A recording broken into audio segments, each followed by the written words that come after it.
السلام علیکم ورحمۃ اللہ وبرکاتہ۔ دوستو، قربانی کا جو موقع ملتا ہے ہمیں ایک سال میں موقع ملتا ہے، اور سارے سال آدمی گوشت کھاتا ہے، تو وہ گوشت وہ ہے جو قصائی نے کاٹا ہے، قصائی نے ذبح کیا ہے، وہ بھی اللہ کے نام پر نہیں، وہ تو پیسوں کے لیے ذبح ہوتا ہے۔ لیکن جو قربانی کے ایام میں جو جانور ہم گھر میں ذبح کرتے ہیں وہ اللہ کے نام پر ذبح ہوتا ہے، اللہ کے لیے ذبح ہوتا ہے، اللہ خوش ہو اس لیے ذبح ہوتا ہے۔ تو اسی ایک قربانی کو، جو ایک ہی قربانی ایک سال میں ایک ہی مرتبہ آتی ہے اور ایک ہی مرتبہ سب کو موقع ہوتا ہے، اسی کو ہم لاپرواہی سے، غفلت سے ذبح کرائیں یا کسی اور کے ہاتھوں سے ذبح کرائیں تو اچھا سا نہیں لگتا ہے۔ تو آدمی کیا کرے، تو سال میں ایک مرتبہ جو قربانی کا موقع آیا ہے اس قربانی کو ہم سنت کے مطابق، شریعت کے مطابق کریں، اور بہت آسان ہے، ایسا کوئی مشکل کام نہیں ہے قربانی سیکھنا۔ میں آپ کو انشاءاللہ اس ویڈیو میں قربانی کا طریقہ اور دعائیں وغیرہ سب بتاؤں گا۔ قربانی کے آداب کیا ہیں؟ قربانی کے آداب یہ ہیں کہ جانور پر سب سے پہلے رحم کیا جائے۔ اسلام نے جانوروں پر بھی رحم کرنا سکھایا ہے، جانوروں پر رحم کریں۔ کس طرح رحم کریں جانوروں پر؟ کہ جس جانور کو آپ ذبح کر رہے ہیں اس جانور کو پہلے چارہ ڈالیں، پانی پلائیں، جب چارے سے اور پانی سے وہ فارغ ہو جائے پھر اس جانور کو قربانی کے لیے لے کے جائیں۔ لیکن جب قربانی کے لیے لے کے جائیں تو آرام سے لے کر جائیں، آہستہ سے لے کر جائیں، کھینچتے ہوئے نہ لے جائیں، گھسیٹتے ہوئے نہ لے جائیں، آرام سے پیار سے اس کو لے جائیں۔ لیکن تو بہت سارے جانور ایسے ہوتے ہیں جن کو گھسیٹ کر لے جانا پڑتا وہ نہیں جاتے ہیں۔ تو ان جانوروں کے لیے کیا کریں کہ کسی چھوٹے بچے کو یا بڑے کو تھوڑی سی گھاس دے دیں اور وہ گھاس لے کر اس کے آگے چلے، وہ جانور پیچھے پیچھے چلے گا، یہ گھاس لے کر آگے آگے چلے گا، تو گھاس کو دیکھتے دیکھتے دیکھتے دیکھتے وہ جانور اپنے قربان گاہ کی طرف چلا جائے گا۔ تو اس طرح لے کر جائیں، اور جانور کے پیر وغیرہ باندھ دیں، اگر جانور بڑا ہے تو پیر وغیرہ اس کے باندھ دی جائیں، اور پیر وغیرہ باندھ کر اس کو آہستہ سے گرائیں، اس کو بری طریقے سے نہ گرائیں کہ گرتے ہوئے اس کے ہڈیاں ٹوٹ جائیں، بلکہ اس کو پیار سے گرائیں، اور گرانے کے فوراً بعد ذبح کریں۔ ایسا نہیں کہ جانور کو گرا دیے، اب گرانے کے بعد اس کو فون کر رہے ہیں، اس کو فون کر رہے ہیں، وہ چاقو تیز کر رہے ہیں، چھری کو تیز کر رہے ہیں، ایسا نہیں، بلکہ چھریاں پہلے ہی تیز کر کے رکھ لیں۔ اب آپ نے گرا دے، گرانے کے فوراً بعد اس کو ذبح کر دیں، اور ذبح کرنے کے بعد فوراً اس کو کھول دیں، اس کو تڑپنے دیں۔ جتنا وہ تڑپے گا اس کا گندا خون نکلے گا، گندا خون جو نکلے گا وہ تڑپنے سے نکلے گا، جتنا زیادہ تڑپے گا اتنا زیادہ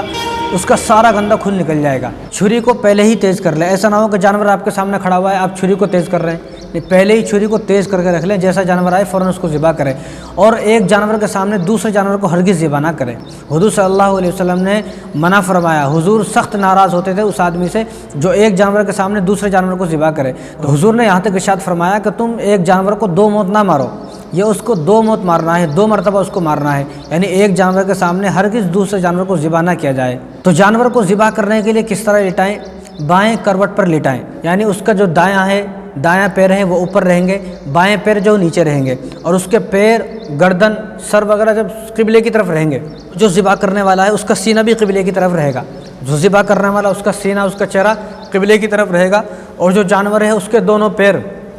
قبلے کی طرف رہیں گے، گردن بھی قبلے کی طرف رہے گی، اور جو سیدھے پیر ہے جانور کے وہ اوپر رہیں گے، الٹے پیر ہے وہ نیچے کی طرف رہیں گے، یعنی دایاں اوپر رہے گا، بایاں نیچے رہے گا، تو اس طرح قبلے کی طرف ہو جائے گا۔ تو قبلے کی طرف کرنا کوئی ضروری نہیں ہے، واجب فرض نہیں ہے۔ اگر کہیں ایسا ہوتا ہو کہ چھوٹے چھوٹے گھر ہیں، بہت سی جگہ چھوٹے چھوٹے گھر ہوتے ہیں، یا غلطی سے بھول کے نہیں کرا تو کوئی بات نہیں، آپ کی قربانی ہو جائے گی، لیکن بہتر یہ ہے کہ قبلے کی طرف کر لیا جائے۔ اور ذبح کے تعلق سے بھی ایک بات یاد رکھیں کہ ذبح کا موقع سال میں ایک مرتبہ ملتا ہے، وہ سال میں ایک مرتبہ بھی ہم کسی سے اناڑی سے ذبح کرائیں لیں ایسا نہیں ہے، یا تو خود ذبح کریں، خود اگر دعائیں آتی ہیں، خود طریقہ معلوم ہے، خود کر سکتے ہیں، ہمت ہے اتنی نہیں کہ بس چھری تھوڑی سی رکھا اور پھر ایک دم ڈر کے بھاگ گیا، ایسا نہیں، بلکہ اگر اچھی طریقے سے، مکمل طریقے سے پورا ذبح کر سکتا ہے تو خود ذبح کریں۔ اگر خود ذبح کرنا نہیں آتا ہے تو کسی نیک آدمی سے ذبح کرائیں، کسی اچھے آدمی سے جو گھر میں بڑا ہو، نیک ہو، اچھا ہو، یا کوئی پڑھا لکھا آدمی ہو جس کو معلومات ہو، اس سے ذبح کرائیں۔ خود جو ہے اگر معلومات ہے خود ذبح کریں، اگر معلومات نہیں ہے تو کسی نیک سے ذبح کرائیں۔ آج جگہ دیکھا گیا کہ وہ گٹکا رکھا ہوا ہے، منہ میں پان رکھا ہوا ہے، گالیاں دے رہے ہیں، اور جو ہے نہ کوئی تمیز ہے، نہ کوئی تہذیب ہے، نہ معلوم ہے کہ جانور کو کس طرح ذبح کرنا ہے، بس ذبح کر دیے۔ نہیں، ایسا نہ کریں، بلکہ یہ وہ جانور ہے جو اللہ کے نام پر ذبح ہو رہا ہے، یہ وہ جانور ہے کہ جس جانور کے ذریعے سے ہمارے گناہ معاف ہوں گے، جس جانور کے بدن پر جتنے بال ہیں اتنی نیکیاں ہمیں ملیں گی۔ تو جو اتنا مقدس جانور ہے، جس جانور کے ذریعے سے ہمارے گناہ معاف ہو رہے ہیں اس جانور کو اس طرح غفلت سے ذبح نہیں کرنا ہے، یا تو خود ذبح کریں، معلومات ہے، اگر معلومات نہیں ہے آپ کو تو کسی اچھے اور نیک آدمی سے ذبح کرائیں، کوئی بھی آپ کی نظر میں جو بھی اچھا ہو جو بھی نیک ہو اس سے ذبح کرائیں، چاہے وہ کوئی بھی ہو، کیونکہ ذبح کرنا بہت اہم ہے۔ اس لیے اللہ تبارک و تعالیٰ نے کافر کے ذبح کو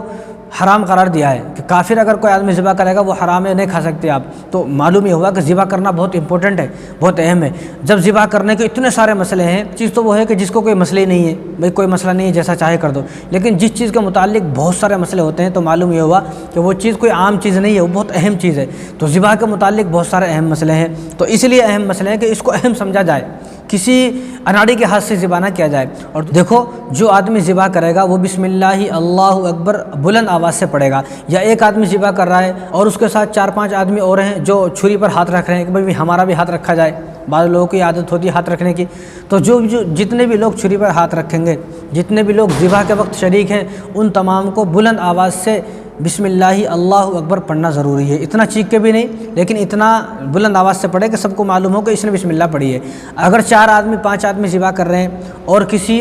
ایک نے بھی ان میں سے بسم اللہ اللہ اکبر نہیں پڑھا، اللہ کا نام نہیں لیا، بسم اللہ نہیں پڑھی، تو قربانی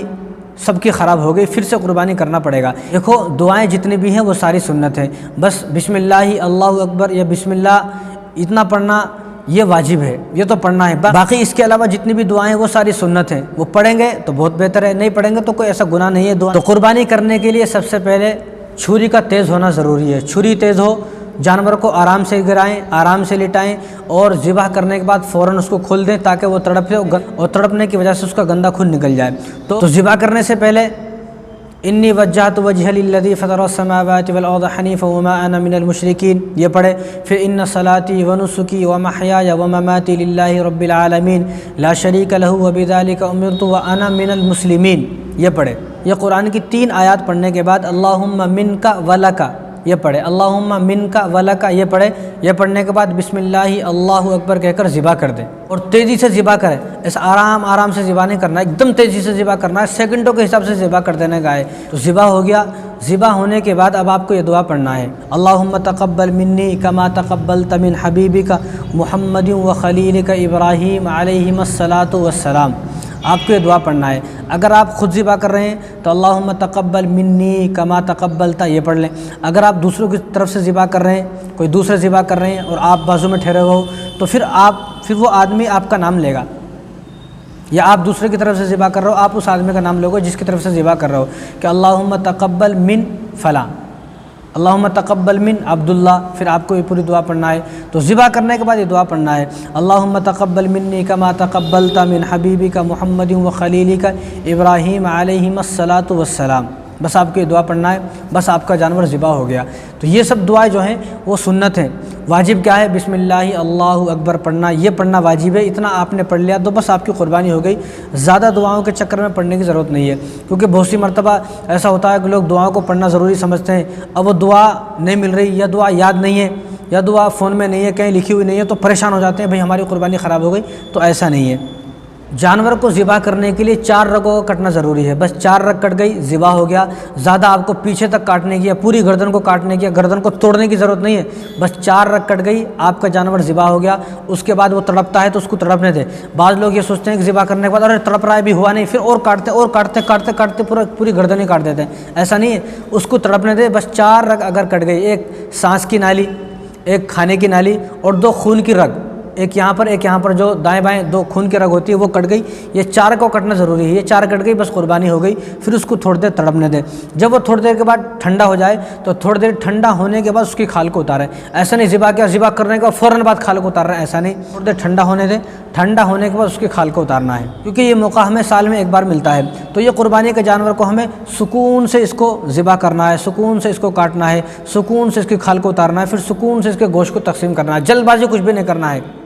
سکون سے اور اطمینان سے ہمیں کام کرنا ہے انشاءاللہ۔